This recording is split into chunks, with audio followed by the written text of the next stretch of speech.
Greetings and welcome to Recovery Talks. The date is April 3rd, the year 2020. And today we are finally discussing Step 3. So what is Step 3? Step 3 is we made a decision to turn our will and our lives over to the care of God as we understood Him. Now, coming from somebody like myself, who is an alcoholic, an addict, I was addicted. I've been sober since. I don't want to say the exact date, but I've been sober for almost 19 years, so 18 years and some months, and I can tell you that at this point in my sobriety, I don't really believe in God, and I can tell you that is perfectly 100% okay.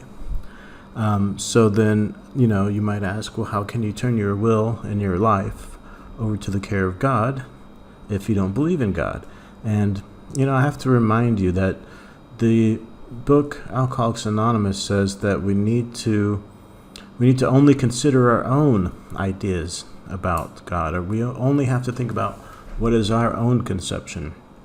Now, the language is written in the 30s, and it was written by people who were Christians for the most part. And obviously there were some people who weren't Christians, because we got this part of this step that says, as you understand Him, right? And then later on, many people have been able to use Alcoholics Anonymous regardless of their belief in in God, or their belief in not God. So really, all we need is a willingness to believe that there is a solution, and we got that in Step 2. So whatever you chose to believe in Step 2, we will continue to use that as we move on to Step 3. So for me, in Step 2, I chose to believe that the group that I was going to was working for people. And the reason I made that decision was because I could relate to these people. They were saying things, talking about how I'd felt, how I thought, things I'd done, things I never have been able to, things that up until then I had never been able to articulate. I listened to these people be honest about themselves, and it made me identify with them. And I thought, wow, whatever they're doing is working. So regardless of how I feel about it or what I think about it, I'm going to go ahead and give it a shot. And so I did, and I want to tell you that the program of Alcoholics Anonymous, the design for living, the recovery program, it's not designed to eventually make you into a person who believes in a God in a certain way.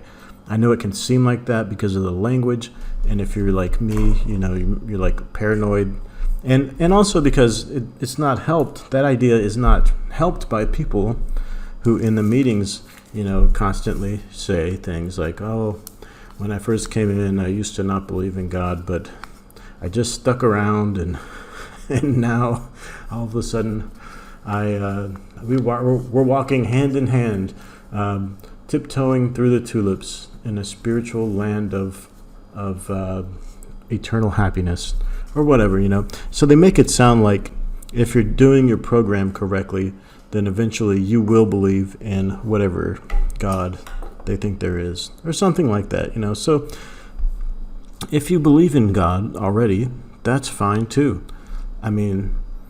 But specifically my experience is that I had a real difficulty believing that there was anything watching over this world that was good-natured. And also, I just found it ridiculous that people would talk about knowing what God wants. So if you assume that there is a God, so let's just assume that there is, how could you possibly know what God's will is for you and for your life? And could there possibly something, is there a possibility of a plan specifically for you who may be a type of person who is constantly sabotaging anything good that comes into your life, like many of us are, and including me. So how can we get around this seeming impossibility of acquiring some kind of a faith, and then also trying to figure out what the hell does this God want from us anyways? And if he's so powerful, why doesn't he need us?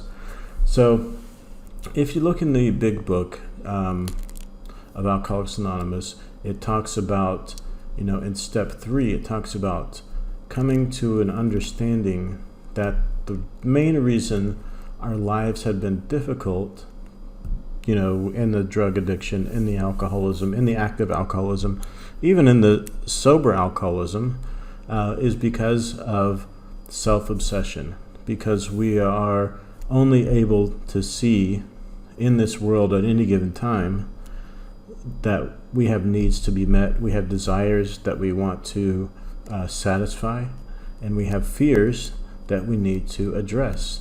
We have threats that we must prevent. And so the book asserts that we were consumed with this self-obsession, and that the only way, basically, to escape it was to drink. And so now we need a way to escape this self-obsession.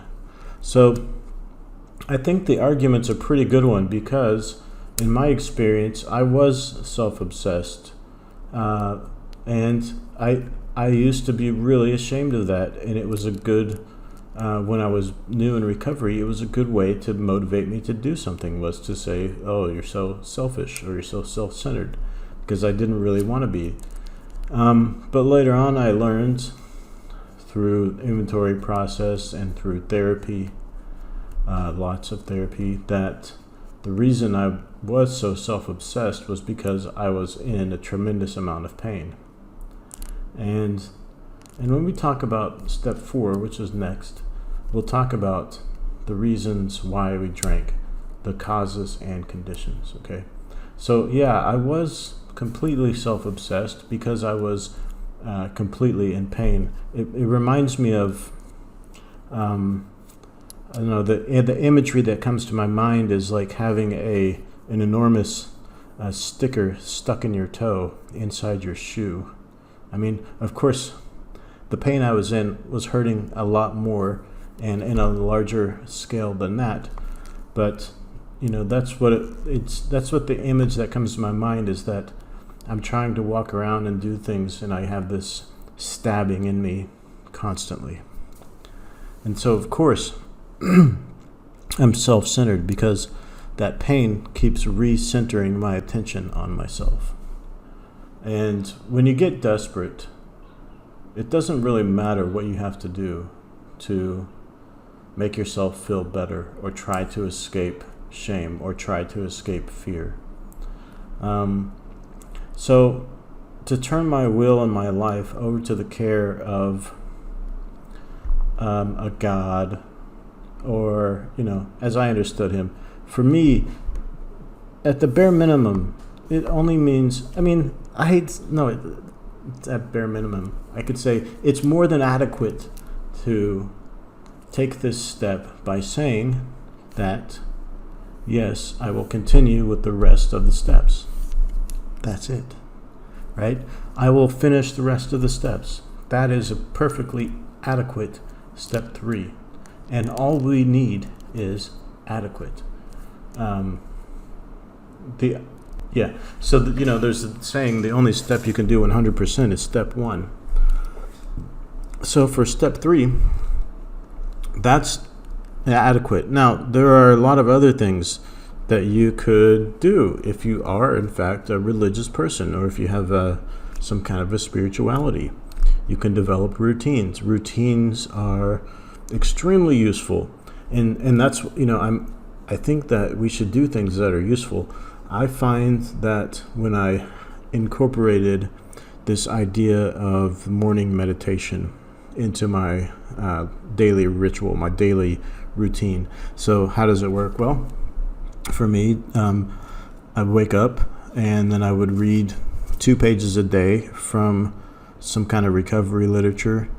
And then as time went on, I read through the big book several times. I read through 12 and 12. I read through some other recovery literature, daily reflections, and as time went on, I started to add different kinds of books that I was interested in that represented what I consider spirituality. So for in my case, I really consider like neuroscience. That's like my idea of a spirituality, because it's scientifically based, evidence-based knowledge about how we change as beings, and there's nothing. Now, okay, so I'm saying all that, but the power of belief is huge. There's another book I was reading during my morning meditation, talking about habits, and they actually did a piece. They did a little study on why Alcoholics Anonymous works so well. One of the reasons is because we harness the power of belief, right? Why is belief so powerful? Because it requires no basis in reality, really. That's really it. If you believe that your ritual's working for you, well, just that in itself is enough for you to continue to do it. And then, you want to go more detailed and say that you make a decision to live your life according to these principles that will keep you sober. What are the principles? Like honesty, gratitude, admitting when we're wrong. Oh, I hate that one. But it's a step to freedom. Making amends, taking an inventory, trying to help others who were in the place we were at. All these are principles. They are actions and steps that we use in our daily lives. Going to meetings, sponsoring others. These are all ways that we could do step 3. And I find that this is a step that I can always use. The first 3 steps, there's a guy that says the first 3 steps are like a trampoline back into recovery. So you stay sober a long time, there's a good chance that you're going to become dry through your actions or inactions or whatever. And it doesn't really matter that it happens. What matters is that you can use the first 3 steps as a trampoline to get back into recovery, back into that place where you felt whole and sort of like in communion with the world. Now, of course, that doesn't last 24/7, but what I find is that what it says in the step 3 is that we were able to do things we couldn't do before. We were filled with a new sense of power and purpose. And that's what this step does, is it provides us a way to start living our lives in a way that we couldn't before. We couldn't keep a job, now we can keep a job. We couldn't keep our promises, now we can keep our promises. Couldn't keep our commitments, now we can keep our commitments. And why is it? It's because of this step. And because of that decision, and because we have connected with something that we believe in, and we agree to keep doing it. And anyways, I'm using the word we a whole lot, but I can't speak for others. I really shouldn't use that terminology, but I did, so sorry. But what I mean is me. That's my experience. And I've been around a while, so I've seen it in other people. Of course, there's plenty of people who've been around twice as long as I have, some close to 3 times as long. And I think maybe they'll say the same thing, maybe not. I guess it's up to their individual experience. But anyways, I hope this is helpful, and I hope you have a good sober day. Thank you.